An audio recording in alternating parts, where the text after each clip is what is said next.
మహిమ కలుగును గాక. ప్రసంగి గ్రంథము 3వ అధ్యాయము 13వ వచనం ఒకసారి చదువుకుందామా? ప్రసంగి గ్రంథము 3వ అధ్యాయం 13వ వచనం.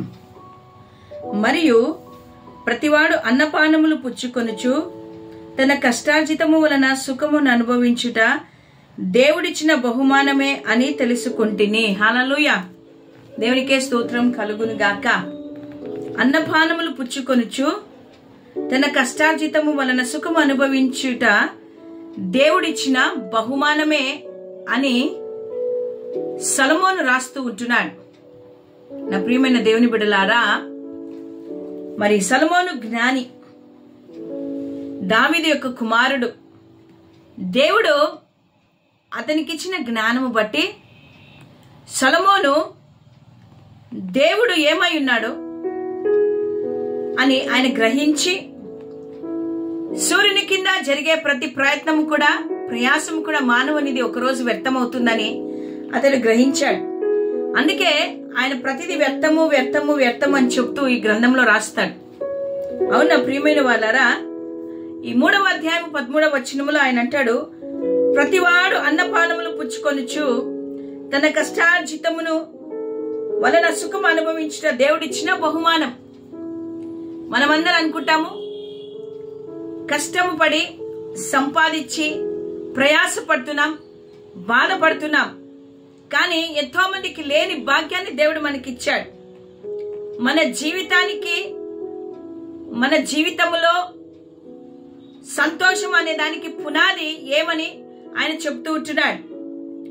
విశ్వాసము కలిగిన బిడ్డలుగా దేవుని వైపు మనం చూస్తూ ప్రతి అవకాశము మన జీవితంలో దేవుడు ఏదైతే ఇస్తాడో అది దేవుని దగ్గర నుంచి మనకు వచ్చింది. విశ్వాసము లేకపోతే మనము భయంకరమైన కోపముతోను ఫ్రస్ట్రేషన్తోనూ ఉంటాం. ఎప్పుడైతే మనలో విశ్వాసం ఉంటుందో, విశ్వాసాన్ని బట్టి దేవుడు చేస్తాడు కదా అనే ఒక నమ్మకం మనలో ఉంటది. అదే విశ్వాసం మనం లేకపోయినట్టయితే మనం ఎప్పుడూ కూడా ఏ రీతిగా ఉంటామంటే కోపముతోను బాధతోను, నా జీవితంలో ఇది జరగదా, ఇంకింతేనా అని ఆలోచన చేస్తూ మనము ఎన్నో మేలను మనం కోల్పోయేవారిగా మనం ఉన్నాం. నా ప్రియమైన దేవుని బిడ్డలారా, ఈ ఉదయ కాలమున తినడము తాగడము అనే దాని గురించి ఈయన మాట్లాడుతూ ఉంటున్నాడు. ఎంతో మందిని మనం చూస్తూ ఉన్నాము, ఎంతో మంది వ్యక్తులతో మనం సహవాసం చేస్తూ ఉన్నాము. ప్రతి వ్యక్తికి కూడా ఒక్కొక్క వ్యక్తిగతంగా దేవుడు ఈరోజు చెప్తూ ఉంటున్నాడు, నీవు ఈరోజు ఆహారం తింటున్నావంటే, నువ్వు సంతోషంగా ఉన్నావంటే అది కేవలము దేవుడిచ్చిన బహుమానమే. ఎంతో మందికి డబ్బుంది, ఆహారం తినలేని పరిస్థితి. ఎంతో మందికి డబ్బుంది, నెమ్మది లేని పరిస్థితి. ఎంతో మంది కష్టపడి సంపాదిస్తారు, ఆ కష్టార్జితం వాళ్ళ చేతికి రాకుండానే వెళ్ళిపోతూ ఉంది. కానీ మనము దేవుని బిడ్డలైన మనము, ఆయన అంటున్నారు, అన్నపానములు పుచ్చుకొనుచు కష్టార్జితమును మరి మనము సుఖిస్తున్నాం. మనం కష్టపడి తెచ్చుకున్న డబ్బుతో మనం సుఖంగా ఉన్నాం. ఇది దేవుడిచ్చిన బహుమానం, అందరికీ ఇది రాదు. ఎంతో మంది ఈరోజు ఆ సంతోషం లేక, నెమ్మది లేక, డబ్బు ఉన్న తిండి లేక బాధపడే వాళ్ళు అనేకులున్నారు.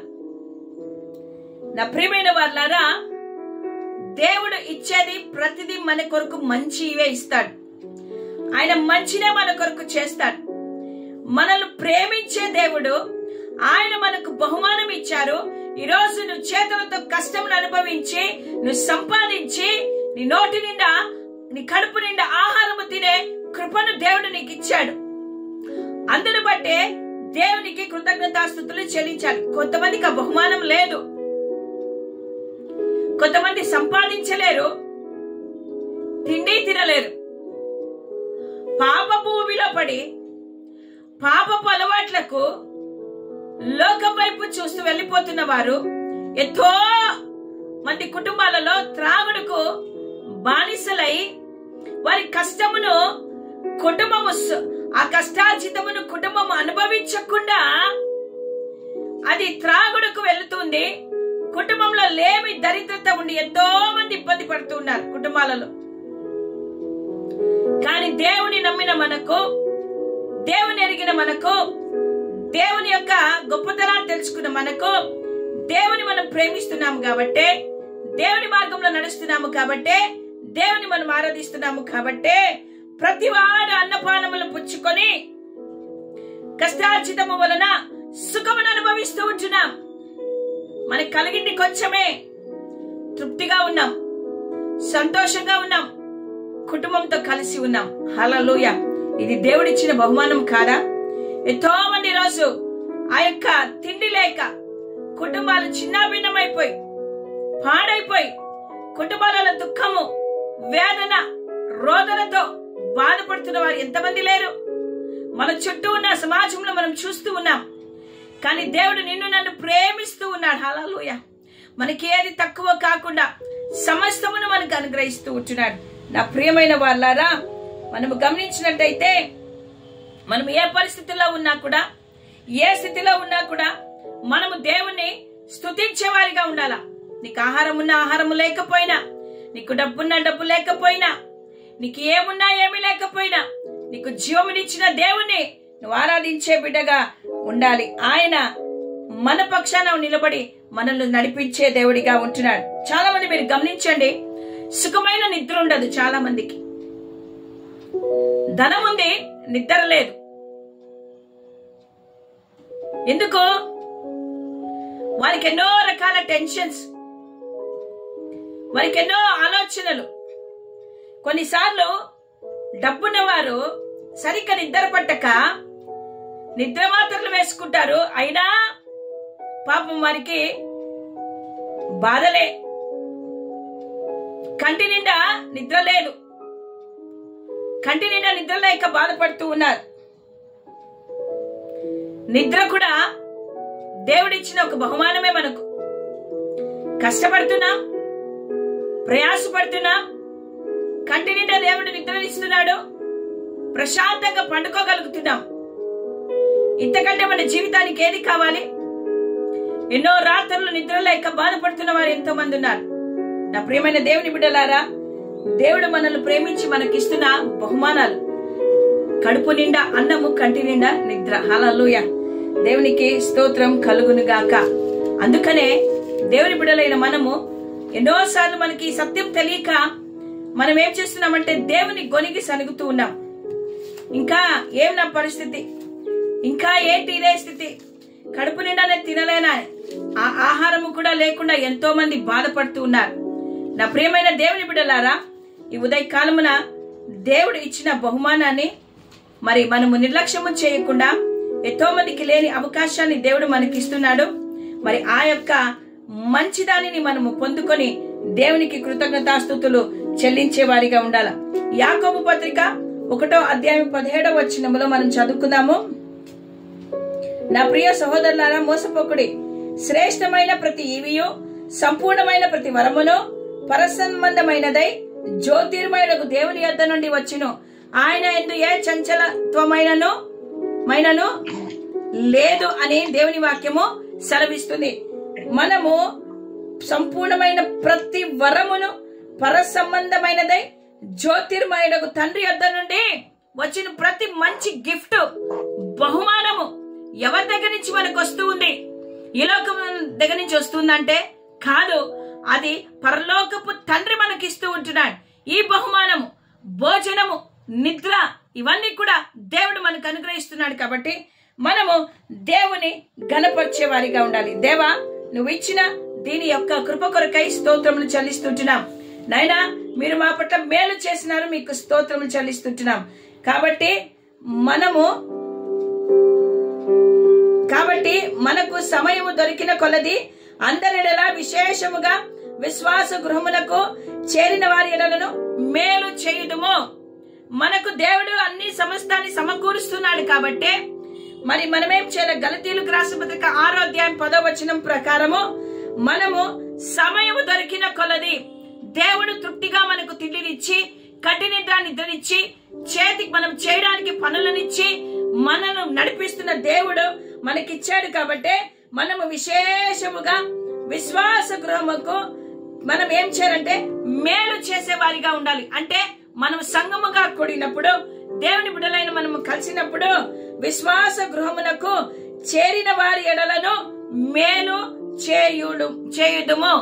మేలు చేసేవారిగా మనం ఉండాల. దేవుడు మనకు మేలు చేస్తున్నాడు, దేవుడు మనకు సహాయం చేస్తున్నాడు, దేవుడు మనల్ని పోషిస్తున్నాడు, దేవుడు మనల్ని నడిపిస్తున్నాడు, దేవుడు మనకు ఆరోగ్యం ఇచ్చాడు, దేవుడు మనకు బలమునిచ్చాడు, దేవుడు మనకు శక్తిని ఇచ్చాడు, దేవుడు కృపనిచ్చాడు. దానిని బట్టి మనం దేవునికి కృతజ్ఞతాస్తుతులు చెల్లిస్తూ విశేషముగా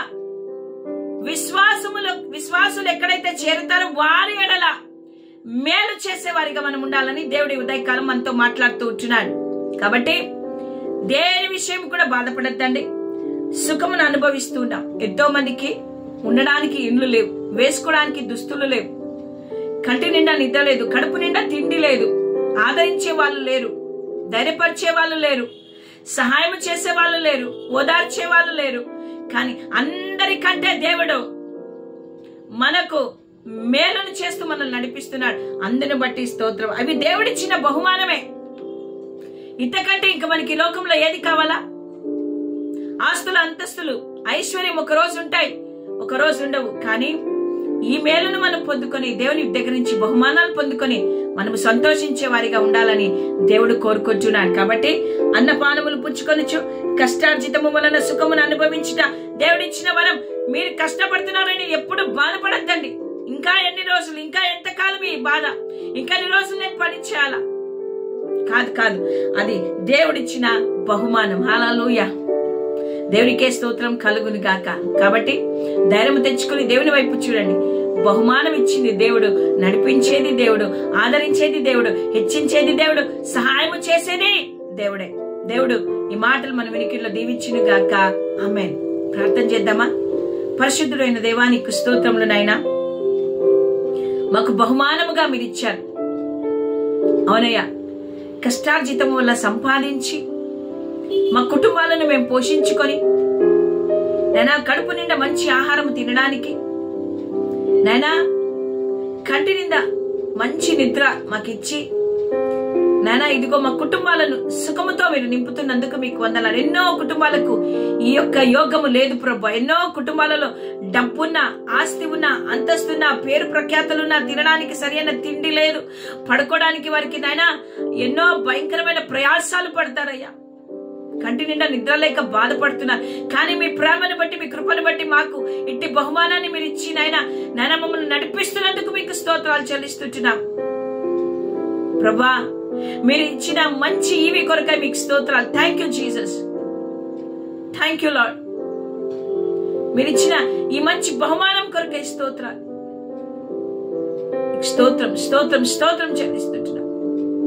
లేని వారికి ఎట్టి బహుమానాలు, భాగ్యాన్ని మీరు దయచేయమని యేసునామములో అడుగుతున్నాము తండ్రి. ఆమేన్. ప్రార్థన చేసుకుందాం. ఆన్లైన్ లో ఉంచిన వారి కొరకు దయచేసి ప్రతి ఒక్కరు కూడా ఏకీభవించాల్సిందిగా మనవి చేస్తూ ఉంటున్నాను. ఉదయకాలమున దేవుడు నిన్ను నన్ను వాక్యము ద్వారా ఈరోజు దేవుడు మాట్లాడి ఉంటున్నాడు. అవును, బహుమానముగా మనకు సమస్తాన్ని ఇచ్చి ఉంటున్నాడు. కాబట్టి అధైర్యపడకుండా విశ్వాసముతో దేవుని వైపు మనము చూద్దాం. హల్లెలూయా, హల్లెలూయా. పరిశుద్ధాత్మదేవుడు మీరు మాట్లాడమని అడుగుచున్నానయ్యా. పరిశుద్ధాత్మదేవుడు మీరు మాట్లాడమని అడుగుతున్నాను. ప్రతి బిడ్డను మీరు దర్శించండి, ప్రతి బిడ్డను మీరు దర్శించండి. Thank you Jesus. హల్లెలూయా.